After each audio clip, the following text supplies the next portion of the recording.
eu sou a professora Alessandra Ramos. Iniciamos a aula de matemática de número 44. O tema de hoje é relações trigonométricas, seno, cosseno, tangente, nono ano. Você vai precisar de caneta, lápis, borracha, caderno ou folha para realizar as suas anotações, além da régua. Vou dar um tempinho aí para vocês.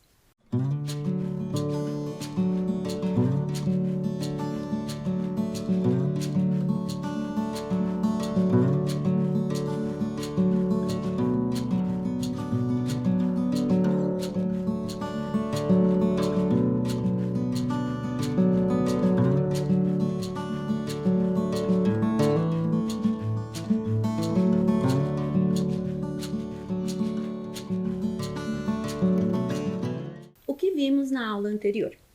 Observamos relações métricas do triângulo retângulo, além de aplicações do teorema de Pitágoras. Aplicamos as relações métricas do triângulo retângulo na resolução de problemas. Anotem aí a data de hoje, aula número 44, relações trigonométricas, seno, cosseno e tangente. Vai um tempinho aí para vocês.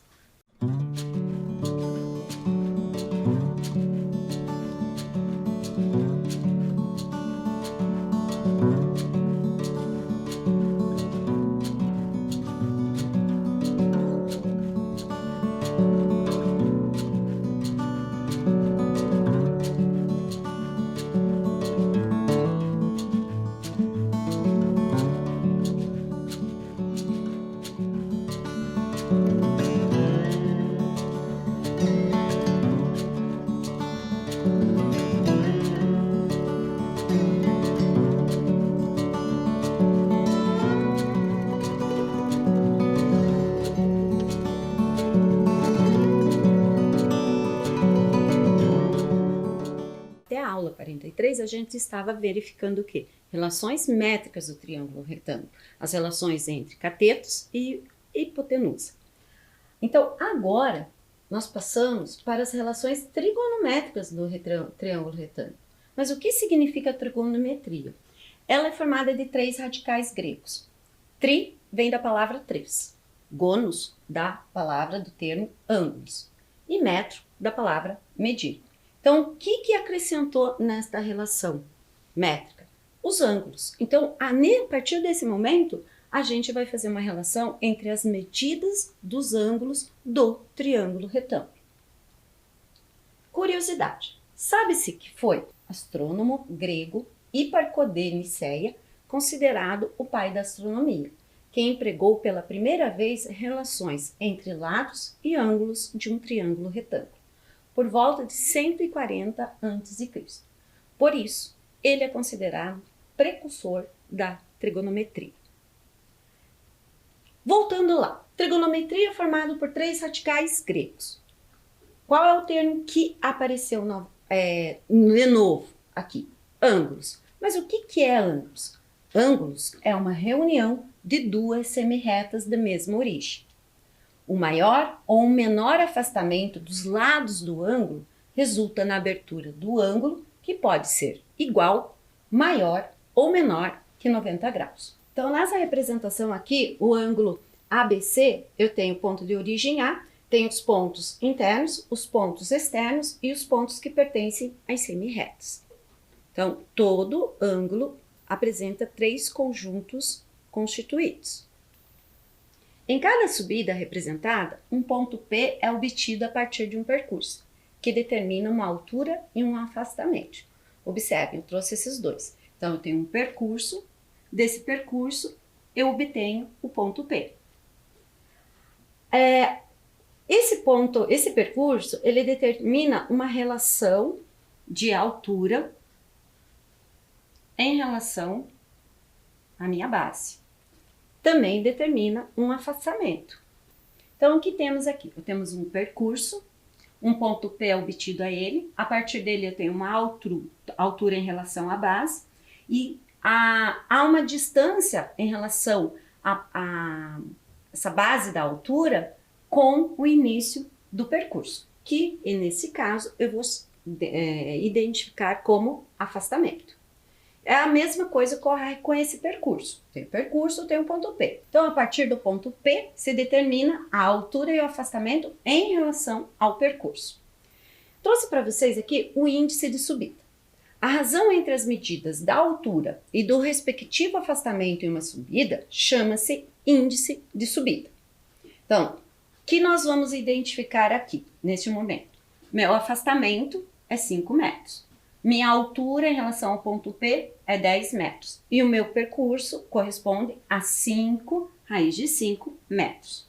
Na outra figura, em relação a esse ponto P que foi determinado, eu tenho a altura 12, afastamento 5 metros e o percurso 13 metros. Jogo rápido. Qual é o índice de subida em cada representação abaixo? Vai um tempinho para vocês.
E aí, vocês lembraram o que é, como se calcula o índice da subida em relação à tela anterior? Que é a razão entre as medidas da altura e do respectivo afastamento em uma subida. Então, nós temos o que aqui? Nós temos a altura que é 10 e o afastamento que é 5. Então, destacados, então, a razão de 10 por 5. Mas quanto que é 10 dividido por 5? Ou, quantas vezes 5 cabe em 10? 2. Então, esse 2 é meu índice de subida em relação a essa figura. A outra figura geométrica que eu apresentei, eu destaquei a altura, que é 12, corresponde a 12, destaquei o afastamento, que é 5, e para calcular o índice de subida, eu vou fazer a altura dividido pelo afastamento. Nesse caso, meu índice de subida é 2 inteiros e 4 décimos. Observe o seguinte, eu falei figura geométrica e tal, mas que figura geométrica é essa? Se vocês observarem, aqui não era em relação à altura, desde o início, então, em relação à altura, a altura é sempre retirada em relação à base no ângulo de 90 graus. Então, aqui, obrigatoriamente, é 90 graus. Poxa, mas você não colocou a forma gráfica do ângulo de 90 graus e nem colocou a medida. É porque na figura anterior, estava escrito o quê? Altura. Então, a partir do momento que aparece a altura, sim, é um ângulo de 90 graus. Então, que figura geométrica nós temos? Sendo que nós temos um ângulo de 90 graus, 2 catetos e uma hipotenusa. Então, nós temos um triângulo retângulo. Mas, continuando em relação ao índice de subida. O que é o índice de subida? É a razão entre as medidas da altura e do respectivo afastamento em uma subida. Pense rápido. Qual a relação do valor do índice da subida obtido anteriormente com a subida ser mais íngreme? Isto é, ter um aclive mais acentuado. Vai um tempinho aí para vocês.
Eu espero que vocês tenham percebido essa relação. Quanto maior o índice de subida, o aclive é mais acentuado. Observem aqui, ó. Eu tinha isso aqui. Era o índice de subida 2. Mas quando vai para 2 inteiros e 4 décimos, que é essa posição aqui, aumentou. Proposta 1. Calcule a razão entre altura e afastamento. Vai um tempinho aí para vocês.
aí, o que vocês obtiveram na razão altura por afastamento? A altura aqui corresponde a quanto? A L. O meu afastamento corresponde a quanto? A L. Então, nós temos L dividido por L. Poxa, o que eu faço? Quantas vezes L cabe em L? Quanto é uma coisa dividido por ela mesma? É 1 inteiro. É a mesma coisa que tivesse 5 dividido por 5, eu tenho 1. 10 dividido por 10, eu tenho 1. Então, L dividido por L, você tem 1. Você pode utilizar uma outra forma, que é a forma de potência. Então, a outra forma de potência é a seguinte. Eu tenho L elevado a 1. L elevado a 1. Na divisão de potência, eu repito a base e subtraio os expoentes. Então, lá, L elevado a 1 menos 1. 1 menos 1 é 0. L elevado a 0, ao expoente 0, qualquer número elevado ao expoente 0 é 1. Então, não importa se você usou a forma instintiva ou se você usou as regras de potenciação, você vai chegar a esse coeficiente de subida, a esse índice de subida, no valor 1, neste caso. Usaríamos o termo tangente para associar a medida do ângulo de subida com o índice da mesma subida. Como assim, professora? Olha, título não é trigonometria? Não tinha a ver ângulos relacionados às medidas dos lados do triângulo? E nesse caso, triângulo retângulo? Então, nós estamos relacionando isso. Então, esse termo, altura dividido por afastamento, a gente vai associar a ele a um termo novo para vocês, tangente. Tá? Esse termo apareceu lá no título da aula de hoje. Então, o índice de subida é representação dessa tangente, altura dividido por afastamento. Só que essa tangente eu também posso usar uma sigla. A gente usa muitas siglas no nosso cotidiano e na matemática também. Então, para a palavra tangente, eu vou usar TG, e para o ângulo de 45 graus, eu vou representar pela letra grega alfa. Porque nem sempre vai ser um ângulo de 45 graus. Pode ser 30, 60, 35, 32. Então, nem sempre é o ângulo de 45 graus. Então, essa altura dividida por afastamento, eu vou representar, neste caso, desta figura, tangente 45 graus. Pô, mas você acabou de falar que não é alfa. Isso aqui é a relação trigonométrica de qualquer triângulo retângulo. Essa daqui é específica desse triângulo retângulo. Então, eu não tenho um ângulo de 95 graus. Então, eu representei TG 45 graus. Qual é o valor que a gente encontrou de altura dividido por afastamento? L dividido por L. 1. O que é a altura? Corresponde ao cateto oposto. O cateto oposto, o que é? Em relação ao meu ângulo alfa. O alfa está aqui, cateto oposto aqui. E nós temos o ângulo, o cateto, que faz parte, né, a abertura dele faz parte do ângulo alfa. Lembram que o ângulo é formado de duas semirretas? Não tem as laterais dessas semirretas? Nesse caso, eu tenho 2 segmentos. Então, meu ângulo alfa é formado por 2 segmentos. E o cateto adjacente, ele é uma das laterais desse segmento que forma um ângulo alfa. Então, nós temos cateto oposto, que é a altura. Nós temos o cateto adjacente, que corresponde ao afastamento que nós vimos. E nós temos a representação geral. Então, tangente de alfa é igual cateto oposto dividido por cateto adjacente. Isso é uma relação, é uma razão. É uma razão o quê? Trigonométrica. Eu também posso, em alguns casos, representar tangente não só pela letra T e G. Alguns aplicativos, alguns programas que eles utilizam TAN. Então, quando vocês olharem isso daqui, TAN de alfa significa o quê? Tangente de alfa. Então, daqui, o que nós definimos? Que em qualquer triângulo retângulo, a constante obtida pela razão entre a medida do cateto oposto pela medida do cateto adjacente em relação ao ângulo alfa é a tangente do ângulo alfa. Proposta 2. Observe as medidas do triângulo ABC. Nós temos medidas 13, 12 e 5. Pergunta: o triângulo ABC é retângulo? Justifique. E qual é o valor da tangente do ângulo B? Vai um tempinho aí para vocês.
o triângulo retângulo é ABC? Mas eu já disse e volto a afirmar. Você não pode se fixar em somente uma informação. Você tem que aliar a informação gráfica com a informação dada. Ela não foi dada informação de que eu tenho medidas 13, 12, 5? Então tá. Para ser um triângulo retângulo, uma das relações métricas que a gente utilizou nas aulas anteriores é Pitágoras. Então, vamos verificar aqui, utilizando Pitágoras, se é um triângulo retângulo. Porque se for triângulo retângulo, essa relação é verdadeira. Eu tinha lá o meu maior lado que correspondia a 13. Então, a hipotenusa é sempre o maior lado. Então, eu vou escolher para a minha possível hipotenusa, porque eu só vou poder afirmar que é hipotenusa se chegar numa relação verdadeira. Se não chegar numa relação verdadeira, não é hipotenusa, não é triângulo retângulo. Então, eu estou supondo. Então, a maior medida, 13. Então, 13 para representar a minha hipotenusa. Os catetos seriam supostos que formam o ângulo de 90 graus as duas medidas menores. Então, eu tenho 12 e 5. Então, 13 ao quadrado igual 12 ao quadrado mais 5 ao quadrado. O que se verifica? Que no primeiro membro eu obtive 169. 2 fatores 13. 13 que multiplica 13. No membro da minha direita eu tenho 12 ao quadrado, que corresponde a 144, e 5 ao quadrado, que é 25. Mas observe o seguinte, que 144 mais 25 é igual a 169. Então, nós temos, sim, uma relação verdadeira. Então, eu posso afirmar, sim, que 13 é a hipotenusa desse triângulo, que 12 é o cateto e 5 é o cateto. Então, se eles são hipotenusa, cateto e cateto, ele sim é um triângulo retângulo. Então, através da reciprocidade do teorema de Pitágoras, podemos afirmar que o triângulo ABC é retângulo. Eu trouxe para vocês 2 questionamentos a respeito disso. Então, o primeiro era se ele era um triângulo retângulo, e para justificar. E aí eu perguntei qual o valor da tangente relacionada ao ângulo B. Observe o seguinte, eu não usei letras gregas neste caso, para representar ângulo. Quando eu não utilizo letras gregas, eu posso fazer o que eu fiz aqui. Utilizei o vértice correspondente. Então, eu quero em relação a esse ângulo. Qual é o vértice correspondente? B. Então, letra maiúscula B. E para identificar o ângulo, eu coloco o acento circunflexo. Então, eu estou me referindo a esta abertura aqui, tá? Mas qual é o valor da tangente de B? O que nós vimos na aula de hoje? Que a gente pode representar o valor da tangente de B pelo cateto oposto dividido pelo cateto adjacente. E se fosse aquele índice de subida? O índice de subida é representado por tangente de B. O índice de subida não era a altura dividida pelo afastamento? Então é a mesma coisa, ó. Cateto oposto seria a altura. E cateto adjacente seria o afastamento. Ah, mas o que significa cateto oposto, cateto adjacente? Ó, eu tenho um ângulo B. Quem é o cateto oposto a ele? 5. E quem é o cateto adjacente? É aquele que forma o ângulo, que é neste caso, é esse aqui, que está formando o ângulo B. Ele é um segmento de reta que forma essa abertura. Então, calculando, tangente do ângulo B é igual a 5 dividido por 12. Como os valores da tangentes, eles são muito pequenos, muito próximos, casa decimal, a primeira casa decimal, segunda, terceira casa decimal, então eu aconselho sim, em relação à tangente, a gente calcular esses valores. Eu não vou deixar na forma fracionária. Então, o que eu tenho? Eu tenho 5 de dividendo. Eu tenho 12 de divisor. Então, quando a gente vai dividir, a gente se faz a pergunta, quantas vezes o 12 cabe no 5? 12 não cabe no 5. Então, eu vou fazer o seguinte, eu vou usar a questão do valor posicional. Se não cabe 12 no 5, significa que o meu inteiro é 0. Não significa que dá a resposta 0 ou é impossível. Então, o meu inteiro é 0. Então, agora eu vou trabalhar com os décimos. Então, para eu trabalhar com os décimos, eu vou ter 50 décimos. É isso que eu vou dividir agora. Eu vou dividir 50 décimos por 12. Então, não estou mais dividindo 5 inteiros. Eu fiz uma troca, tá? Aí, quantas vezes o 12 cabe no 50? Então, uma vezes 12 é 12. 2 vezes 12 é 24. 3 vezes 12 é 36. 4 vezes 12, 48. Então, muito próximo de 50. Então, eu vou usar quantos grupos? 4. Então, eu tenho 4 décimos. 48. Sobra quantos décimos? 2. Vou continuar dividindo. O que não muda aqui? Se eu estou falando a valor posicional para a esquerda, se eu acrescento o algarismo zero, ele continua valendo a mesma coisa. Só que agora eu não estou tratando de 2 décimos, eu estou trabalhando com 20 centésimos. Agora eu vou dividir 20 centésimos por 12. O que nós temos aqui que nós já fizemos? Um grupo dá 12, 2 grupos 24. Então eu vou usar um grupo. Então neste caso, um grupo. Fazendo a diferença para ver o que sobra de centésimos, eu tenho 8.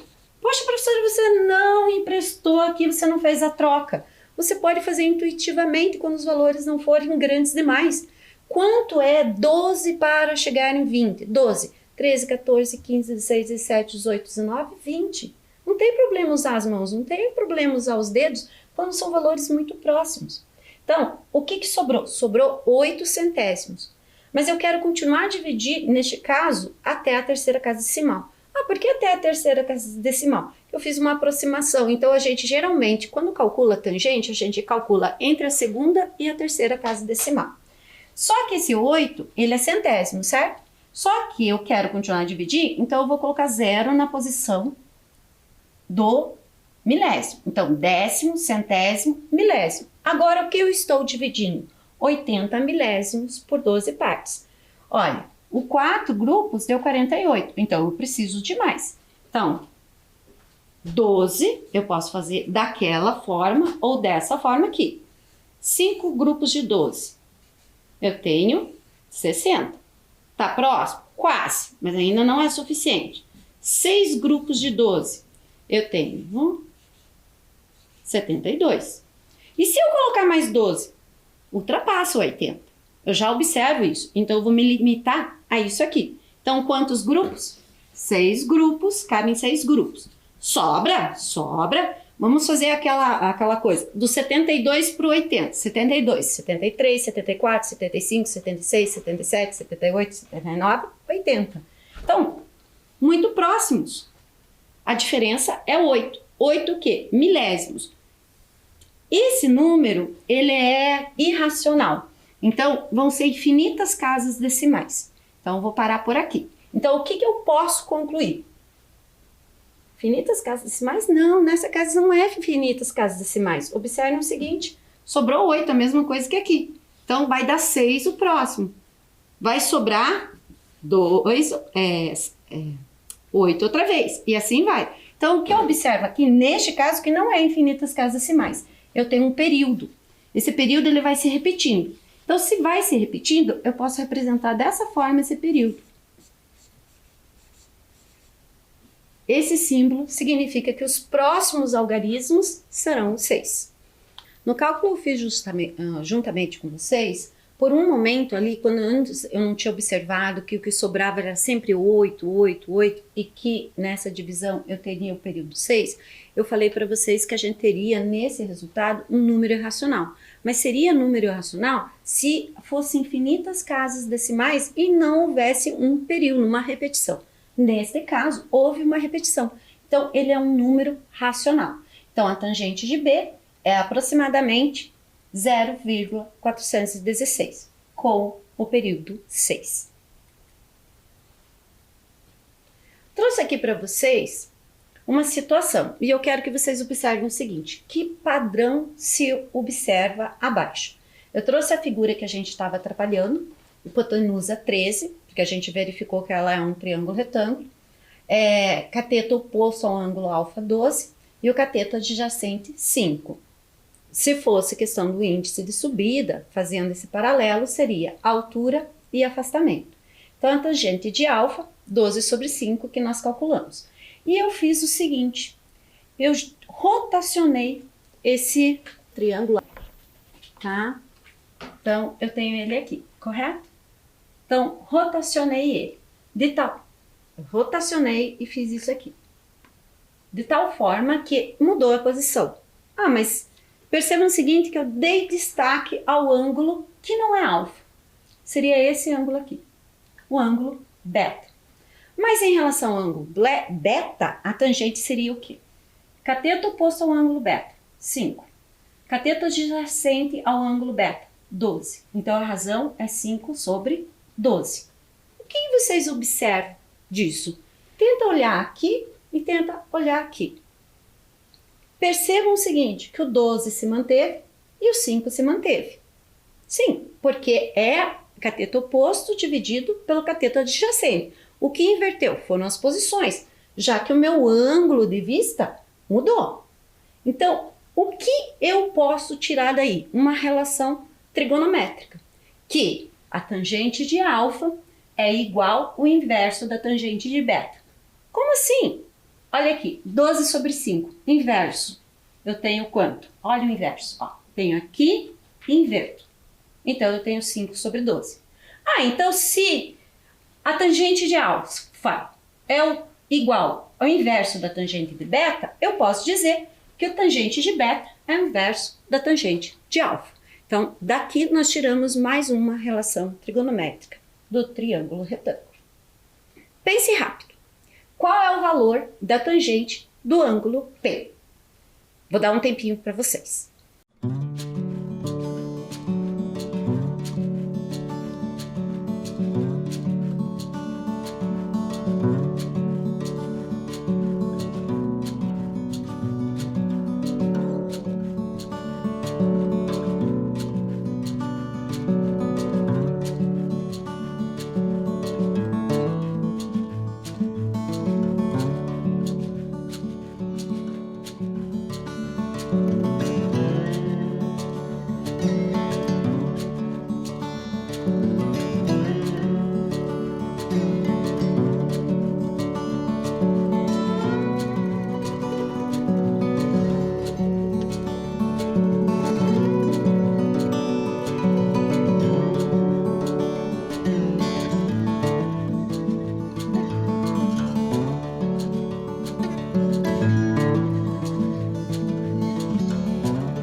O que eu pedi aqui? Eu pedi o ângulo P. P é esse aqui. Ah, mas como? O ângulo P eu usei o vértice P e identifiquei com acento circunflexo. Então, esse é referente ao meu vértice P. Porém, eu dei a seguinte informação, eu não dei nada sobre P. Eu dei que a tangente de B corresponde, né, a 10 dividido por 5, que é igual a 2. Tá, você falou tangente de B. Essa é referente à tangente B, só que eu usei uma letra grega para representar ela. Eu não usei a letra B e o acento circunflexo. Eu representei tangente de beta. A beta representa o ângulo B. Então, o que eu trouxe de informação para vocês? Que a tangente de alfa é igual inversa tangente de beta. Mas isso também acontece, essa reciprocidade, com a tangente de beta. A tangente de beta é o inverso da tangente de alfa. Tá, mas lá já não tinha tangente de alfa.